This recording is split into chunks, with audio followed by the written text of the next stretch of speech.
कहते हैं कि ना तीन तिगाड़ा और ना काम बिगाड़ा। यूपी में आतंकी तिकड़ी थी जो अमन चैन में खलल डालना चाहती थी। आतंकी डॉक्टर शाहीन सईद, डॉक्टर अदील और डॉक्टर आरिफ के टारगेट पर सिर्फ दिल्ली ही नहीं बल्कि देश के 29 जगहों पर धमाके की स्क्रिप्ट पूरी तरह तैयार करके रखी थी। इसके लिए जैश ने यूपी में अपने इन 3 कमांडर्स को तैनात किया था। ये तीनों आतंकी, जी हां, ये तीनों आतंकी कमांडर लखनऊ, कानपुर, सहारनपुर में मुस्लिम युवकों को आतंकी बनाने की खतरनाक प्लानिंग कर रहे थे। बाकायदा इन आतंकियों ने इसके लिए व्हाट्सएप पर ग्रुप बनाया था। आतंकी हमले को जस्टिफाई करने के लिए ये वीडियोस बनाते थे, लेकिन इनके मंसूबे कामयाब होते उससे पहले ये सुरक्षा एजेंसियों के हत्थे चढ़ गए। अब योगी आदित्यनाथ इनके पूरे नेटवर्क को कड़ी दर कड़ी तोड़ रहे हैं।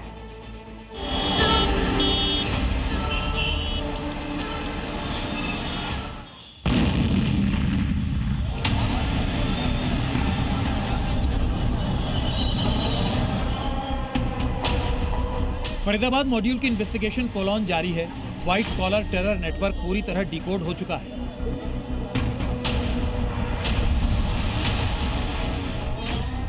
जी न्यूज की इन्वेस्टिगेशन में हुआ है सबसे बड़ा खुलासा। आतंकियों की प्लानिंग पूरे देश में 29 बम धमाके की थी। साजिश को अंजाम देने के लिए यूपी के 3 शहरों में 3 आतंकी कमांडर तैयार थे। आतंक के इन कमांडर्स को हैंडलर इन्हें कब क्या करना है इसका लगातार ऑर्डर दे रहा था और ये डॉक्टर के भेष में छिपे भेड़िए अपने मंसूबों को पूरा करने में लगे थे। यूपी के 3 शहरों को इन आतंकियों ने अपना सेंटर बनाया था। Commander number 1 doctor Shaheen Saeed, Lucknow. Commander number 2 doctor Adeel Ahmad, Saharanpur.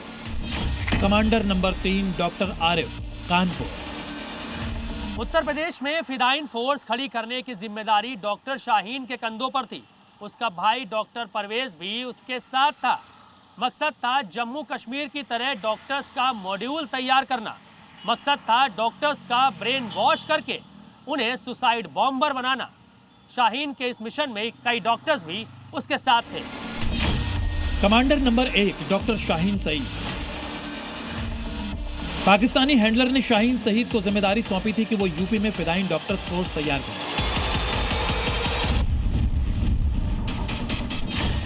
UP के कई डॉक्टर शाहीन के संपर्क में थे क्योंकि जैश की लेडी कमांडर शाहीन इन डॉक्टर्स की भर्तियां करती थी। खासतौर पर कानपुर, सहारनपुर, लखनऊ में नेटवर्क बना रही थी। संपर्क में रहने वाले डॉक्टर से शाहीन खुद बात करती थी ताकि उन्हें रेडिकलाइज कर सके। शाहीन को जम्मू कश्मीर की तर्ज पर यूपी में भी डॉक्टर्स का गुट तैयार करना था और इसके जरिए आतंकी वारदात को अंजाम दिया जाना था। आप अपने देश को देखिए, जिस देश में आप खाते हैं, जिस देश में आप पीते हैं, जिस देश में आप रहते हैं, जहां आप जॉब करते हैं, जहां आप पैसा लेते हैं, वो आपकी भारत माँ है। आप उससे प्यार करिए, आप उससे अपनी ईमानदारी दिखाइए, आप हुब्बुल वतनी निस्फुल ईमान पे चलिए ताकि आपका ईमान और ज़्यादा मजबूत हो। शाहीन लखनऊ में अपने भाई डॉक्टर परवेज और उसके संपर्क में रहने वाले दूसरे डॉक्टर्स को इस आतंकी मॉड्यूल में जोड़कर जैश की फौज तैयार कर रही थी। जांच एजेंसीज को आशंका है कि शाहीन एक संगठित नेटवर्क खड़ा करने के करीब थी, लेकिन इससे पहले ही फरीदाबाद पुलिस को उसकी कार से हथियार मिलने के बाद पूरी साजिश उजागर हो गई। Commander number 2 doctor Adeel Ahmed. Delhi को टारगेट करने के लिए फरीदाबाद के अल्फना यूनिवर्सिटी को बेस बनाया गया था। ठीक उसी तर्ज पर पश्चिमी उत्तर प्रदेश, पंजाब, हरियाणा, उत्तराखंड और हिमाचल को टारगेट करने के लिए सहारनपुर को मिनी अल्फना बेस बनाया गया था। आतंकियों ने जिसकी जिम्मेदारी अदील अहमद राठौर को दी थी, जिसमें से डॉक्टर शाहीन सईद और परवेज बैकअप दे रहे थे। जो काम मैडम सर्जन लखनऊ में कर रही थी वही काम डॉक्टर अदील सहारनपुर में कर रहा था। जैश का ये आतंकी अदील सहारनपुर में सीनियर फिजिशियन के तौर पर काम कर रहा था। अदील का असली चेहरा कुछ और ही था। वो सहारनपुर में आतंकी नेटवर्क तैयार कर रहा था। डॉक्टर अदील अल-फलाह की तर्ज पर मिनी आतंकी बेस बनाने की तैयारी कर रहा था। इसके लिए अदील ने सरसावा एयरफोर्स स्टेशन के 20 किलोमीटर के दायरे में ठिकाना चुना। फेमस अस्पताल में आतंकी साथियों को रखवाने का दबाव बनाया था। ब्रेन वॉश में माहिर आतंकी मुजम्मिल को सहारनपुर बुलाने वाला था। जबकि आतंकियों की प्लानिंग यूपी, दिल्ली, हरियाणा और उत्तराखंड को टारगेट करने की थी। यूपी में आतंकियों की फौज बनाने की जिम्मेदारी कमांडर नंबर 3 डॉक्टर आरिफ को कानपुर के लिए सौंपी गई थी। जम्मू कश्मीर के अनंतनाग के रहने वाले डॉक्टर आरिफ ने एसजीपीजीआई लखनऊ छोड़कर कानपुर को चुना। इसके पीछे का मकसद क्लियर है, कानपुर में आतंकी नर्सरी तैयार करना। आरिफ रोजाना डॉक्टर शाहीन से बात करता था। आरिफ के लैपटॉप में अहम डेटा भी मिला है। आरिफ कानपुर में रहने वाले कश्मीरी मूल के छात्रों से संपर्क में था। ऐसे 48 छात्रों की प्रोफाइल की जांच जारी है। डॉक्टर शाहीन सईद के सीधे संपर्क में था। वुल्फ पैक नाम के एक व्हाट्सएप ग्रुप से जुड़े नंबर में एक नंबर डॉक्टर आरिफ का है। शाहीन सईद इस ग्रुप की एडमिन थी। जांच एजेंसीज को इसी ग्रुप से एक और जानकारी मिली है। आरिफ के नंबर के आगे स्पाइरो नाम लिखा था। कानपुर में डॉक्टर शाहीन और डॉक्टर आरिफ एक ही कैंपस में रहते थे और यहीं से हिंदुस्तान के खिलाफ साजिश शुरू हुई थी। डॉक्टर आरिफ और डॉक्टर मुजम्मिल भी एक दूसरे के काफी करीबी हैं। डॉक्टर आरिफ की गिरफ्तारी के बाद कानपुर में डॉक्टर शाहीन के नेटवर्क से जुड़े और लोगों के नाम भी सामने आ सकते हैं। जिस कार्डियोलॉजी इंस्टीट्यूट में डॉक्टर आरिफ काम करता था, उसमें 7 छात्र जम्मू कश्मीर से हैं। इनसे भी पूछताछ हो रही है। शाहीन, परवेज, अदील, आरिफ आतंक की पाठशाला के ये बस कुछ डॉक्टर्स हैं जिन्हें आतंकी बनाने के लिए ट्रेनिंग देने की जिम्मेदारी मिली थी। हिंदुस्तान को जख्म देने के लिए ऐसे कई कमांडर एक्टिव हो सकते हैं। आतंकवाद जो भी नेटवर्क जुड़ा हुआ है उनसे यही कहना चाहता हूं मैं, अगर ये जो कर रहे हैं तो ये बहुत ही शर्मनाक हरकत कर रहे हैं और देश के लिए बहुत घातक है। ये भाई कौम पूरी बदनाम हो रही है उन्हें एक के चक्कर से। अगर जो जुड़ रहे हैं तो वो बिल्कुल आतंकी हैं। उनको ऊपर सख्त सख्त कार्रवाई होनी चाहिए। उनको बिल्कुल बख्शा नहीं जाना चाहिए क्योंकि वो उन्होंने नजरें फेर लिया है हमारे मूल्य के खिलाफ। जांच एजेंसीज के रडार पर कानपुर, सहारनपुर, हरदोई, आगरा और लखनऊ के कई संस्थान हैं जो शाहीन के मिशन यूपी, जैश-ए-मोहम्मद के ऑपरेशन यूपी के लिए काम कर रहे थे। अब ये सारे जांच एजेंसीज के रडार पर हैं। वैसे भी यूपी में योगी का राज है और योगी राज में आतंकवादियों का बचना मुश्किल ही नहीं, नामुमकिन है। Bureau report, Zee media. Delhi blast के आरोपी डॉक्टर उमर से जुड़ा अब तक का सबसे बड़ा खुलासा हुआ है। पता चला है कि आतंकी उमर लाल किले के 80 किलोमीटर के दायरे में बड़ा आतंकी नेटवर्क खड़ा कर रहा था। आज पहली बार उस जगह की एक्सक्लूसिव तस्वीरें सामने आई हैं जहां से 2500 किलोग्राम विस्फोटक मिला है। आतंकी डॉक्टर उमर का कनेक्शन सोहना की जामा मस्जिद से भी जुड़ रहा है। वो मस्जिद में नमाज के बहाने बारूद इकट्ठा करने जाता था। अब जांच एजेंसियों को बारूदी नेटवर्क के हर मोहरे को अरेस्ट करना पड़ रहा है।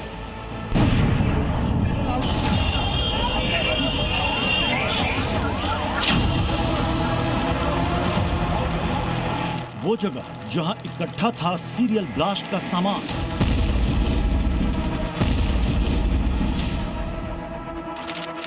बारूद इतना कि बर्बाद हो जाता पूरा इलाका।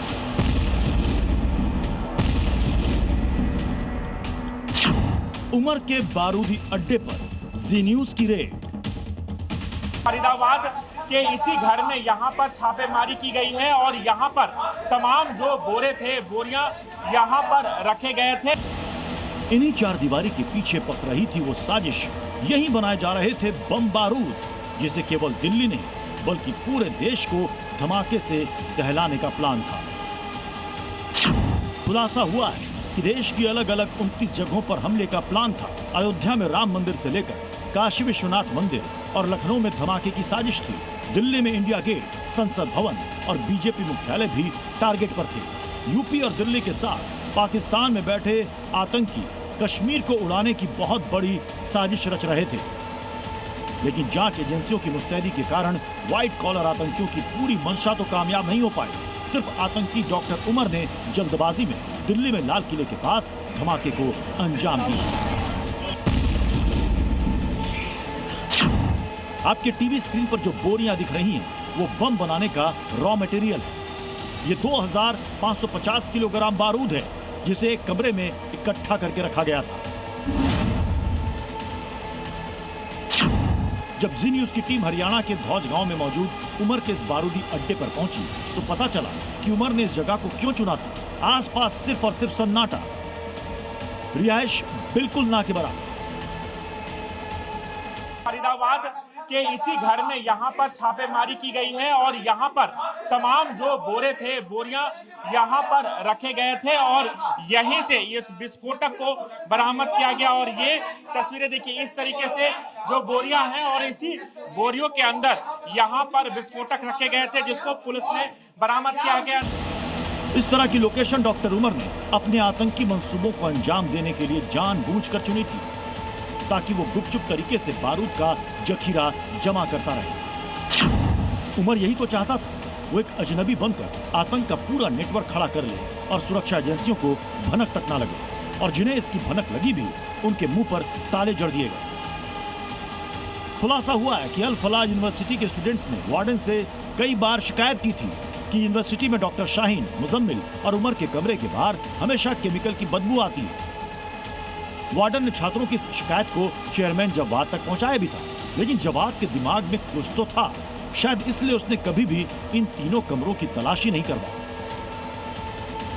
इसलिए जवाद पर भी टेरर मॉड्यूल में शामिल होने का पूरा संदेह है। अल फलाह यूनिवर्सिटी और उसके 300 मीटर की दूरी पर मौजूद धौज गांव में डॉक्टर उमर के बारूदी अड्डे पर आतंकी साजिश पक रही थी और इसके लिए बकायदा डॉक्टर उमर ने पूरा आतंकी जाल फैला रखा था। मैप के जरिए समझिए, दिल्ली में ब्लास्ट होता है और उससे 45 किलोमीटर दूर अल फलाह यूनिवर्सिटी में लैब कोट वाले आतंकी पूरी साजिश को पका रहे होते हैं। अल फलाह यूनिवर्सिटी से महज 300 मीटर दूर 2550 किलोग्राम बारूद मिलता है और इसका सीधा कनेक्शन अब हरियाणा के ही सोहना से जुड़ता हुआ दिख रहा है।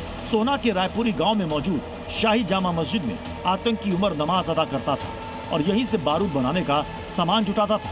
सोहना में इस मस्जिद के पास एक दुकान से डॉक्टर उमर NPK फर्टिलाइजर खरीदता था, जिसका इस्तेमाल अमोनियम नाइट्रेट तैयार करने में किया जाता है, और इसी बारूद से फिर देश के 29 ठिकानों पर हमले का प्लान था।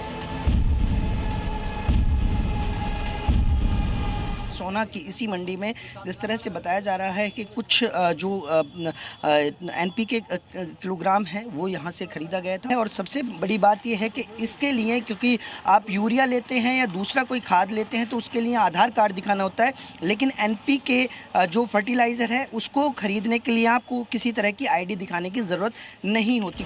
NPK फर्टिलाइजर खरीदने के लिए कोई ID की ज़रूरत नहीं होती, इसलिए दुकानदार का भी कहना है कि उसे नहीं पता था कि इससे अमोनियम नाइट्रेट भी तैयार किया जाता है। ऐसा तो हमने कभी कभी सुना था, ना कभी देखा। ये तो अब जैसे अब पता लगा है इसके बारे में, इससे ऐसा भी कुछ हो सकता है। इसके माइक्रोन्यूट्रिएंट्स है, ये जो है एक NPK जो है कई रूपों में आता है। दिल्ली ब्लास्ट मामले में जांच आगे बढ़ रही है तो आतंकी साजिश की परतें खुलती जा रही हैं, लेकिन उमर के मस्जिद कनेक्शन ने जांच एजेंसियों के कान खड़े कर दिए हैं। कार धमाके से चंद मिनटों पहले भी उमर दिल्ली में फैज़े इलाही मस्जिद गया था और इधर सोहना में भी रायपुरी की जामा मस्जिद में उसके ब्लास्ट से पहले जाने की जानकारी मिली है। एक के बाद एक तथ्य जुटकर सामने आ रहे हैं। एक तरफ नुहू में जहां उसने किराए पर मकान लिया था, तो दूसरी तरफ सोहना के रायपुर गांव में इसी मस्जिद में ये बताया जा रहा है कि नमाज अदा करने के लिए यहां डॉक्टर उमर आया करता था। ब्लास्ट से सही 10 दिन पहले लगातार जिस तरह से संपर्क में वो तैयब हुसैन मौलाना के और उसके बेटे फराह के था और इसी मस्जिद में कहीं ना कहीं ब्लास्ट की वो योजना तय कर रहा था, बना रहा था। इन तमाम पहलुओं को लेकर फिलहाल जाँच की जा रही है। खुलासा हुआ है कि डॉक्टर उमर ने दिल्ली धमाके से पहले रायपुरी की जामा मस्जिद के इमाम से मुलाकात भी की थी। मस्जिद के इमाम का नाम हाफिज तैयब है, जिससे उसने धमाके से पहले बातचीत की। अब पुलिस ने मस्जिद के DVR को अपने कब्जे में ले लिया है और साथ ही इमाम हाफिज तैयब समेत 3 लोगों को हिरासत में लिया है। इसके बाद ये सवाल उठ रहे हैं कि आतंकी उमर का मस्जिद कनेक्शन क्या है? क्या दिल्ली और सोहना की मस्जिदों में दिल्ली हमले की स्क्रिप्ट तैयार हुई? क्या रायपुरी मस्जिद का इमाम भी फरीदाबाद मॉड्यूल का हिस्सा है?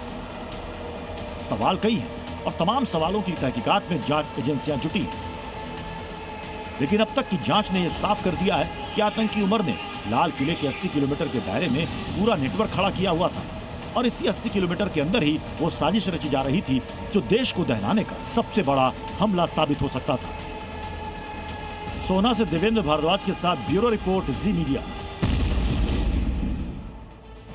व्हाइट कॉलर टेरर मॉड्यूल की जांच जैसे जैसे आगे बढ़ रही है, वैसे वैसे नए नए किरदार और नए नए खुलासे हो रहे हैं। लेकिन दिल्ली ब्लास्ट के बाद जिस अल फलाह यूनिवर्सिटी से दहशतगर्द डॉक्टर्स की कड़ियां जुड़ने लगी, उसका चेयरमैन जवाद सिद्दीकी शिकंजे में है।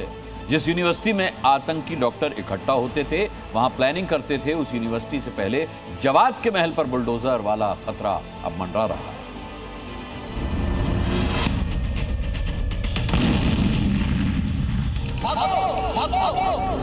के सामने अभी 1 मिनट पहले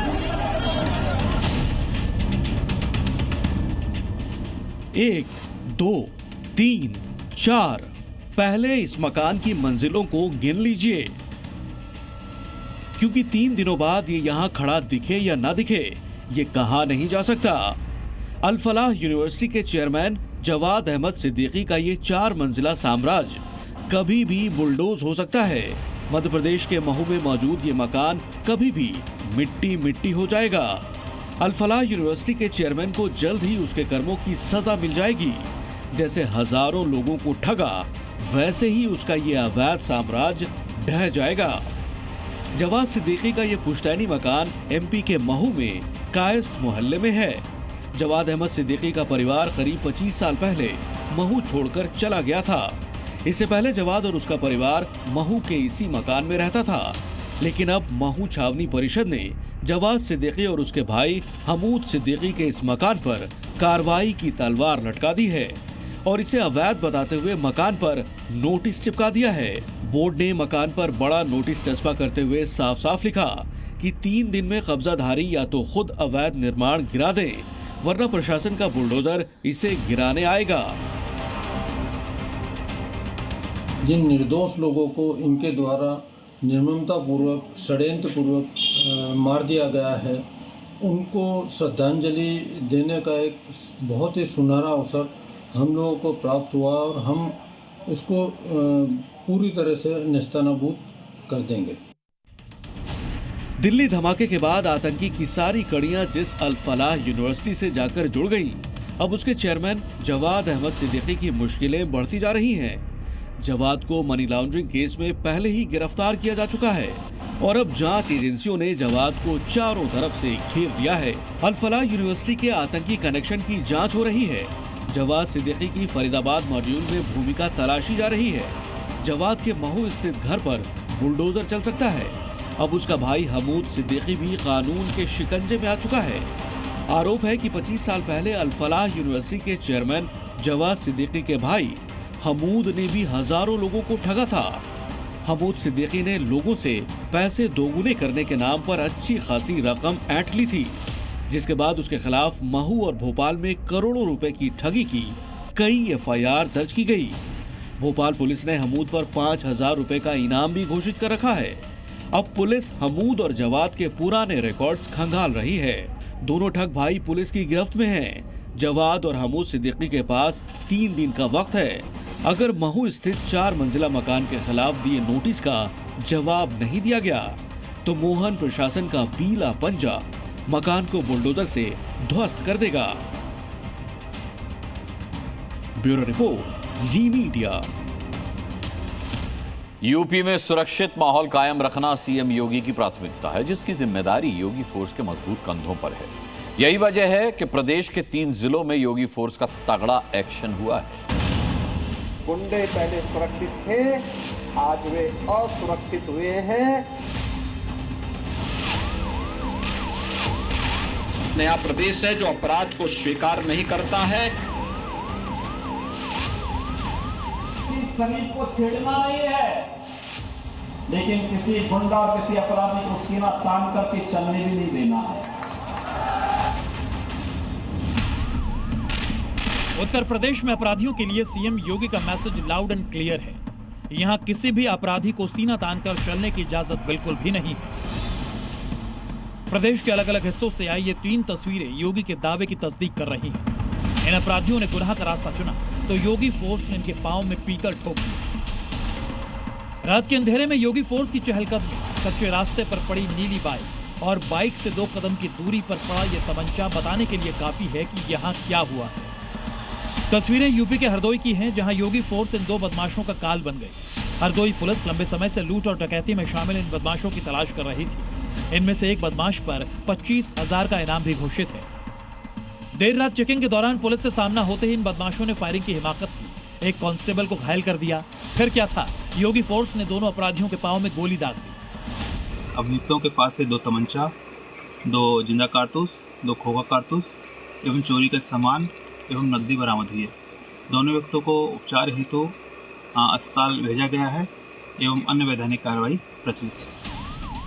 हरदोई की तरह अलीगढ़ में भी हिस्ट्री शीटर का हिसाब हो रहा है। पिछले दिनों 50,000 रुपए के कुख्यात बदमाश ओम प्रकाश उर्फ शाका ने खाकी पर फायरिंग की हिमाकत की थी, जिसके बाद योगी फोर्स ने शाका को दबोचने के लिए ट्रैप बिछाया। शाका ने अपने सामने यमराज को देखा तो जान बचाने के लिए फायरिंग शुरू कर दी। पुलिस शाका को पकड़ती उससे पहले ही वो घने अंधेरे का फायदा उठाकर मौके से फरार हो गया। लेकिन शाका के एक साथी की किस्मत खराब थी कि वो योगी फोर्स के हत्थे चढ़ गया। एक संदिग्ध व्यक्ति की गिरफ्तारी सुनिश्चित की गई, जिसके कब्जे से एक नाजायज तमंचा, एक जिंदा कारतूस एवं एक खोखा कारतूस बरामद हुआ एवं दूसरा संदिग्ध व्यक्ति अंधेरे का फायदा उठाकर भागने में सफल रहा, जिसकी गिरफ्तारी हेतु आसपास के क्षेत्रों में पुलिस द्वारा कॉम्बिंग की जा रही है। योगी फोर्स अपराधियों का काल है। यूपी पुलिस के जवान अगर पांव में गोली मारते हैं तो फौरन पट्टी भी बांध देते हैं। तस्वीर गाजीपुर जिले की है, जहां पुलिस को बड़ी सफलता हाथ लगी है। योगी फोर्स ने मुठभेड़ के बाद शातिर गोतस्कर के गिरोह के सरगना समेत 6 बदमाशों को गिरफ्तार किया है, जिनमें से 2 बदमाशों के पांव में गोली लगी है। मुठभेड़ के बाद पुलिस ने आरोपियों के पास से 2 अवैध तमंचे, कारतूस, 2 पिकअप गाड़ी, 1 बाइक और 6 गोवंश बरामद किए हैं। योगी फोर्स का ये ताबड़तोड़ एक्शन अपराध और अपराधियों की कमर तोड़ रहा है। सीएम योगी ने प्रदेश के हर एक व्यक्ति को सुरक्षित माहौल देने का वचन दिया है, जिसे पूरा करने का काम योगी फोर्स के कंधों पर है। उत्तर प्रदेश पुलिस देश के अंदर एक मॉडल के रूप में देखी जा रही है, एक मॉडल के रूप में आधुनिक सुविधाओं से युक्त, हर प्रकार के संसाधनों से युक्त, और माफिया का तो काल ही बन गई है police. Bureau report, Zee media. चादर डालो और जमीन पर कब्जा जमा लो, ये भाईजान की पुरानी फितरत है। लेकिन मेरठ में अवैध कब्जे का चौंकाने वाला मामला सामने आया है। बेकरी में काम करने वाले अब्दुल के सपने में खुद पीर बाबा आए, मजार वाला प्लान समझाया और चले गए। फिर क्या था, अब्दुल का सपना था कि सड़क पर मजार बने तो ईंट लगाकर चादर बिछा दी गई। लेकिन अब पीर बाबा की मजार पर योगी का हथौड़ा बरस रहा है।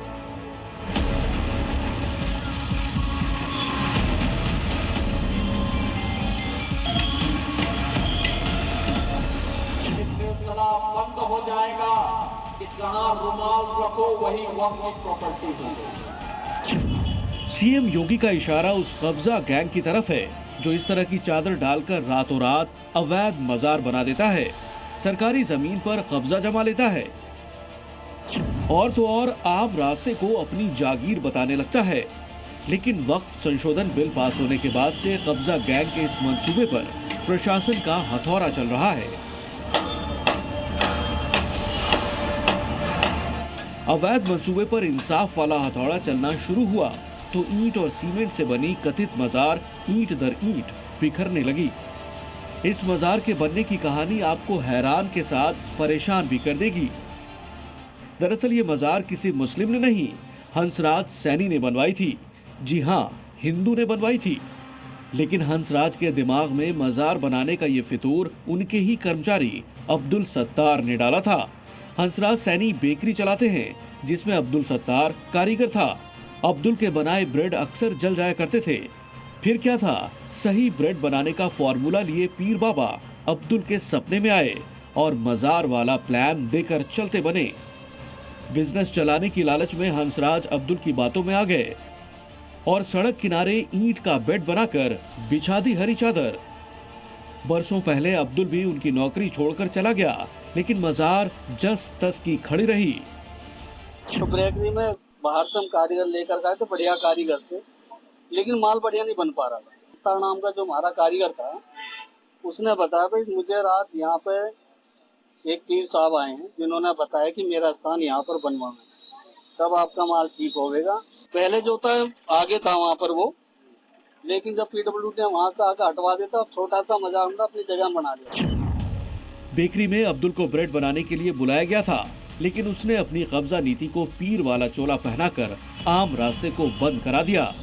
जिस जगह ये अवैध बाजार बनाई गई थी वहां से मेरठ शहर की मेन सड़क गुजरती है। ऊपर से रैपिड रेल लाइन जा रही है। सड़क के दोनों तरफ दुकानें हैं। ऐसे में ये बाजार राहगीरों की परेशानी बढ़ाने से ज्यादा कुछ नहीं कर रही थी। यही वजह है कि अब इस बाजार को तोड़कर मिट्टी में मिला दिया गया है। यही वो जगह थी जहाँ पर एक मजार का निर्माण किया गया था। बाकायदा लोगों ने इस पूरे मामले की शिकायत पुलिस से की। पुलिस ने जो बेकरी मालिक थे उनसे संपर्क किया और अब बेकरी मालिक ने इस मजार को यहाँ से हटा लिया। आज तस्वीर पूरी तरह बदल गई है। जिस रास्ते को अवैध मजार से बंद कर दिया गया था, आज वहाँ चादर गैंग के मंसूबे का मलबा पड़ा है। जमीनों पर कोई डकैती नहीं डाल सकता है, लूट खसोट नहीं हो सकती है, चौराहे की जमीनों पर कोई कब्जा नहीं कर सकता है। जो राजस्व की भूमि होगी उसका उपयोग विद्यालय बनाने में, चिकित्सालय बनाने में, कॉलेज बनाने में, मेडिकल कॉलेज बनाने में, ऐसे बैराज बनाने में, गरीबों के लिए आवास बनाने में ही उसका उपयोग होगा।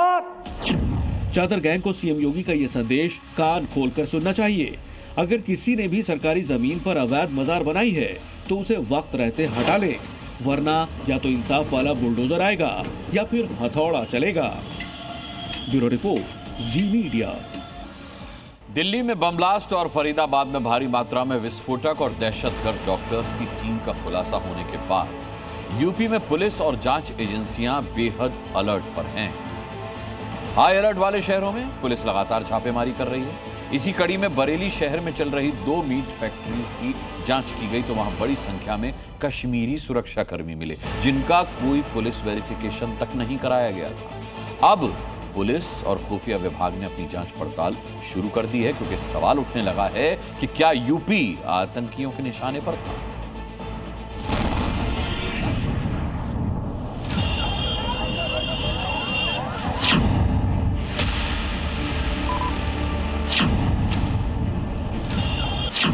यूपी की मीट फैक्ट्री की सुरक्षा कश्मीरी क्यों कर रहे थे? क्या मीट फैक्ट्री में टेरर नेटवर्क पक रहा था? क्या मीट फैक्ट्री में खतरनाक प्लानिंग हो रही थी?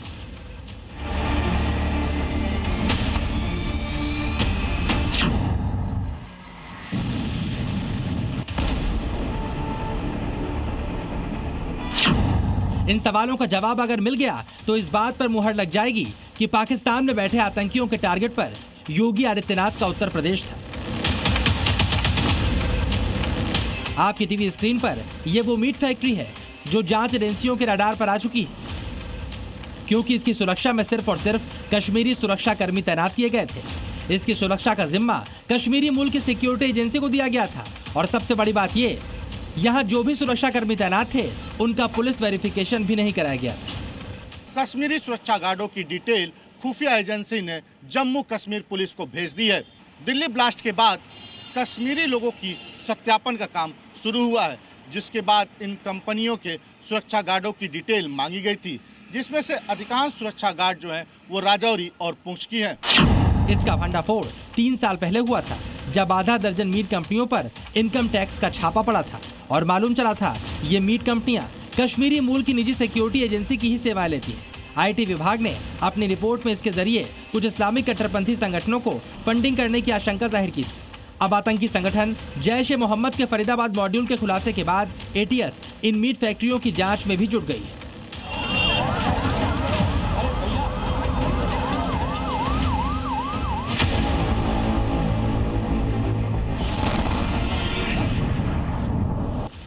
अब यूपी कैसे आतंकियों का सबसे बड़ा टारगेट था, इसका संदेश कहां से उठ रहा है, ये भी समझिए। जब आईटी विभाग ने छापा मारा था तब 2 मीट कंपनियां रहबर फूड और मारिया फ्रोजन शक के दायरे में आई थी। इनके उत्तर प्रदेश के बरेली, उन्नाव और लखनऊ में ठिकाने हैं, जहां केवल कश्मीरी सुरक्षा कर्मी ही सुरक्षा दे रहे थे। दोनों मीट फैक्ट्री में करीब 27 कश्मीरी सुरक्षा गार्ड नौकरी करते मिले। इनमें 17 कश्मीरी गार्ड मारिया फ्रोजन और 10 कश्मीरी सुरक्षा गार्ड रहबर फूड इंडस्ट्री में लगे पाए गए। हैरानी की बात यह है, इन लोगों के बारे में पुलिस को कोई सूचना नहीं दी गई। जांच पड़ताल शुरू हुई तो सामने आया ये सभी कर्मचारी सिक्योरिटी सर्विस कंपनी के जरिए फैक्ट्री में तैनात किए गए थे और इस सिक्योरिटी कंपनी ने भी खुद को पिछले साल ही बरेली में रजिस्टर्ड कराया था और इसे चलाने वाला कबीर भी कश्मीरी है, जो करीब 10-12 साल पहले ही बरेली आया था। ये भी जानकारी में सामने आया है कि ये जो एजेंसियां हैं ये हैं तो मूल रूप से कश्मीर की, लेकिन इनके जो ऑफिस हैं वो बंबई, मेरठ, बरेली और दिल्ली में रजिस्टर्ड है। ऐसे में एटीएस भविष्य में एक बड़ा खुलासा भी कर सकती है। ये सब कुछ यूपी में बेहद गुप्त तरीके से चल रहा था। अब फैक्ट्री में काम करने वाले 27 कश्मीरियों के वेरिफिकेशन के लिए जम्मू कश्मीर पुलिस को इनकी लिस्ट भेजी गई है। अगर सत्यापन के दौरान कोई भी गड़बड़ी मिलती है तो इनके खिलाफ कार्रवाई की जाएगी। पुलिस इस बात की जांच भी कर रही है आखिर मीट फैक्ट्रियां इन लोगों से ही अपनी कंपनी की सुरक्षा क्यों करा रही थी, क्योंकि कश्मीर की जिन निजी सिक्योरिटी एजेंसियों को काम दिया गया था उनमें अधिकतर पुंछ और राजौरी की थी, लेकिन इन्होंने अपने पते बरेली, मेरठ, मुंबई, नोएडा, दिल्ली और आगरा के बताए थे। देश के सबसे संवेदनशील हिस्से से यूपी की इन मीट कंपनियों का जुड़ा होना कई सवाल खड़े कर रहा है। जब यूपी में ही कई सिक्योरिटी एजेंसी मौजूद है तो ये मीट फैक्ट्रियां आखिर कश्मीरी युवकों वाली सिक्योरिटी एजेंसी की सर्विस क्यों ले रही थी। लखनऊ से तुषार श्रीवास्तव और बरेली से ज्ञानेंद्र प्रताप के साथ bureau report, Zee media. Pakistan जो है वो अपनी चालबाजी से बाज तो आ नहीं सकता। दिल्ली ब्लास्ट के बाद अचानक से पाकिस्तान ने बॉर्डर पर हलचल बढ़ा दी है। सीमा पर मुल्ला मुनीर ने अपनी कायर सिर काटक बटालियन को एक्टिवेट कर दिया। आतंकियों की घुसपैठ को कवर फायर देने वाली ये फोर्स बड़ी प्लानिंग कर रही है, लेकिन मुनीर की फौज एक्शन में आए उससे पहले देश के जवान उन्हें सबक सिखाने के लिए तैयार है। सीमा के चप्पे चप्पे पर देश के बहादुरों की बेहद पैनी नजर है।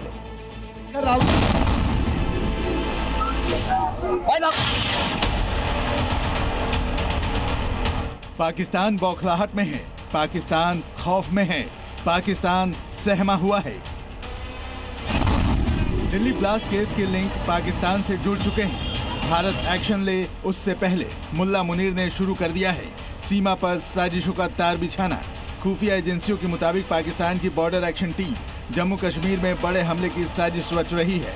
पाकिस्तान की यही बॉर्डर एक्शन टीम आतंकियों को बॉर्डर क्रॉस कराने में मदद करती है। ये पूरा इलाका लगातार यहाँ पर सर्च ऑपरेशन इन इलाकों में चलाया जा रहा है और जिस तरह के इनपुट्स मिल रहे हैं कि एलओसी और इंटरनेशनल बॉर्डर पर अगर बैट हमले की साजिश पाकिस्तान रचता है तो उसी समय पाकिस्तान की हर एक साजिश को विफल किया जाए, उसको लेकर ये इंटेंसिफाइड सर्च ऑपरेशन चलाया जा रहा है और सुरक्षा बल इस समय पूरी तरह से हाई अलर्ट मोड पर है। और उस समय जब दिल्ली ब्लास्ट के बाद लगातार ऑपरेशन नॉन काइनेटिक चल रहा है, उसी को और सपोर्ट करने के लिए ऑपरेशन ऑल आउट जो है और तेज यहाँ पर कर दिया गया है।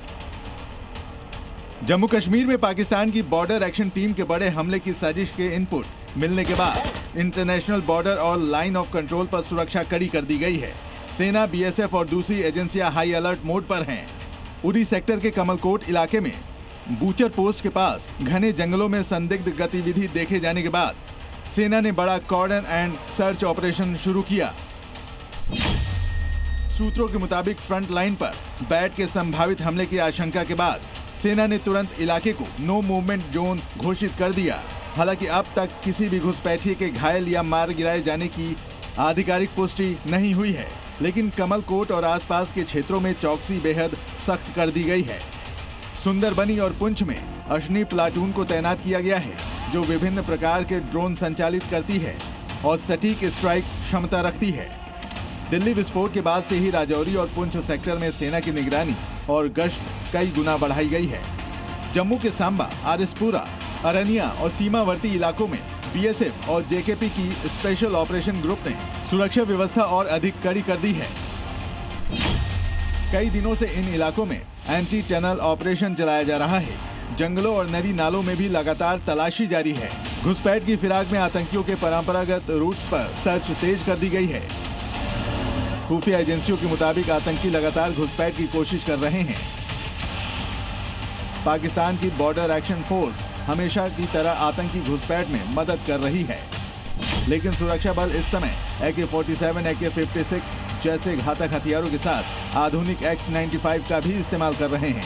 ये इजराइल में निर्मित एडवांस असॉल्ट राइफल है। 5.56 × 45 mm NATO कैलिबर में उपलब्ध ये एक कॉम्पैक्ट डिजाइन वाला हथियार तंग इलाकों और जंगलों में ऑपरेशन के लिए सटीक माना जाता है। नाइट ऑपरेशन में कारगर, टैक्टिकल लाइट्स और ऑप्टिक्स से लैस, तेज फायरिंग दर और उच्च विश्वसनीयता से लैस है। X-95 के इस्तेमाल से सीमा पर तैनात जवानों की ऑपरेशनल क्षमता और भी सशक्त हो गई है, खासकर रात में होने वाली घुसपैठ रोकने में। जितने भी इन्फिल्ट्रेशन रूट्स हैं उन्हें लगातार खंगाला जा रहा है। खासतौर पर अगर बात करें तो इंटरनेशनल बॉर्डर सांबा पर हमारी मौजूदगी है, जहां पर जम्मू कश्मीर पुलिस और BSF द्वारा इंटेंसिफाइड सर्च ऑपरेशन जो है वो चलाया जा रहा है और जितने भी जो ट्रेडिशनल आतंकियों के घुसपैठ के रूट हैं वो यहाँ पर खंगाले जा रहे हैं। आप देख सकते हैं कि इस समय हम देविका नदी के किनारे मौजूद हैं, जो एक ट्रेडिशनल रूट आतंकियों का रहा है और इससे कई बार आतंकियों ने घुसपैठ की कोशिश की है, जिसके आसपास के सभी इलाके जो है वो खंगाले जा रहे हैं। पूरे इलाके को खंगाल कर सुरक्षा बल ये सुनिश्चित कर रहे हैं कि किसी भी तरह की आतंकियों की सपोर्ट जो है वो यहाँ पर तो इनको नहीं मिल रही। इसके अलावा जो भी टनल्स यहाँ पर अगर किसी तरह से हिडन टनल्स हैं तो उन्हें भी यहाँ पर बंद किया जा रहा है। कुल मिलाकर जम्मू कश्मीर में सीमा सुरक्षा अब बॉर्डर मोड अलर्ट पर है। हर सेक्टर उरी से राजौरी, पुंछ से आरिसपुरा तक सुरक्षा बलों की तैनाती बढ़ा दी गई है। बैट की संभावित साजिश को देखते हुए सेना और BSF 24/7 सतर्क है और किसी भी हरकत का तुरंत जवाब देने के लिए पूरी तरह से तैयार है। जम्मू से रजत बोहरा के साथ bureau report, Zee media. Operation सिंदूर में पटखानी खाने के बावजूद मुल्ला मुनीर टैंक पर चढ़कर गीदड़ भभकी दे रहा था, लेकिन अब उसके ये टैंक कबाड़ में तब्दील होने वाले हैं, क्योंकि भारत अमेरिका से वो हथियार खरीदने जा रहा है जिसे टैंक का काल माना जाता है। जी हाँ, US से हुई नई आर्म डील के तहत बहुत जल्द भारतीय सेना को जेवलिन एंटी टैंक मिसाइल मिलने वाली है। इस डील के अप्रूवल मिलते ही जिन्नालैंड में सन्नाटा पसर गया। टेंशन में पाक चीन, भारत आएगा जेवलिन। थल सेना की दहा, मुनीर के टैंक बनेंगे कबाब। भारतीय सेना के शौर्य से मुनीर की फौज पहले ही थर्राती रही। चीन से भीख में मिली मिसाइलें और डिफेंस सिस्टम ऑपरेशन सिंदूर के दौरान दम तोड़ चुके हैं और अब पाकिस्तानी टैंक भी इंडियन आर्मी के आगे भस्म हो जाएंगे। छोटा है लेकिन है बेहद शक्तिशाली, कंधे पर रखा और दाग दी मिसाइल। नतीजा, दुश्मन का टैंक आग के गोले में तब्दील हो गया। यूक्रेन ने जिस जेवलिन एंटी टैंक मिसाइलों से रूसी टैंकों की कब्र खोद दी, वही घातक मिसाइलें अब भारतीय सेना की ताकत बनने वाली हैं। भारत अमेरिका से दुनिया की सबसे घातक एंटी टैंक मिसाइल सिस्टम में से एक FGM-148 जेवलिन खरीदने जा रहा है। अमेरिका से यह सौदा करीब 775 करोड़ रुपए में हुआ है। इस डील में जेवलिन मिसाइल के अलावा advance Excalibur precision guided projectile भी शामिल है। आखिर जेवलिन एंटी टैंक मिसाइल इतनी घातक क्यों है, यह भी समझ लीजिए। जेवलिन एक एंटी टैंक मिसाइल सिस्टम है जिसे थल सेना इस्तेमाल करती है। जैसा कि नाम से ही साफ है, यह दुश्मन के टैंक और बख्तरबंद गाड़ियों को निशाना बनाने में सक्षम है। इसकी रेंज करीब 4 किलोमीटर तक है और टैंकों के खिलाफ इसका 90% से अधिक का सक्सेस रिकॉर्ड दुश्मन के होश उड़ा देती है। फायर एंड फॉरगेट तकनीक जेवलिन को मॉडर्न वॉरफेयर का सबसे विश्वसनीय हथियार बनाती है। जेवलिन के साथ ही भारत अमेरिका से एक्सकैलिबर राउंड आर्टिलरी यूनिट भी ले रहा है, जिसकी GPS टेक्निक दुश्मन को चारों खाने चित कर देती है। जेवलिन की कमांड लॉन्च यूनिट इसे न सिर्फ हमला करने बल्कि टारगेट की खोज में भी सक्षम बनाती है।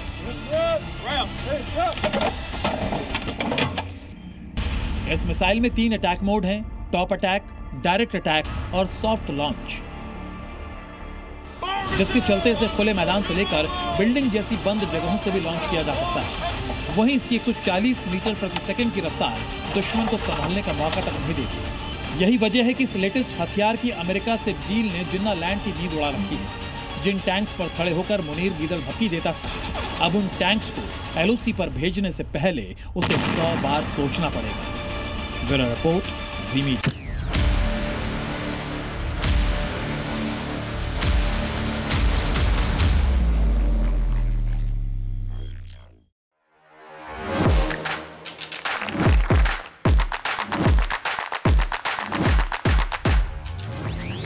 Welcome Dr. Subhash Chandra.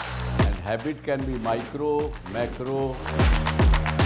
66 times if you repeat the same thing, it becomes your habit.